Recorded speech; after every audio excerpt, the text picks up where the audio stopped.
Sino po aminado? As a parent, tumanggap ka na ng masakit na salita sa anak mo. Totoo po ba? Nangyayari yon? Nakakarinig tayo ng masakit na salita mula sa ating mga anak. May mga anak, manliliit ka pag narinig mo yung sinasabi sa isang magulang. May mga anak, walang pakialam kung masasaktan ba ang magulang sa binibitawang salita.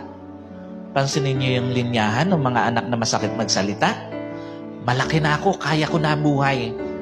Huwag mo na akong pakialaman. Totoo po ba naririnig to ng isang magulang sa anak? Yung linyahan nila, mas maganda pa, huwag mo na akong pakialaman.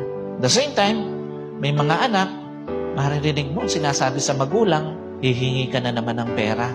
Kabisadong-kabisado mo yung petsa ng sweldo. Ang hindi alam ng mga anak, tumatatak yon sa puso ng isang magulang. Kahit nakangiti ang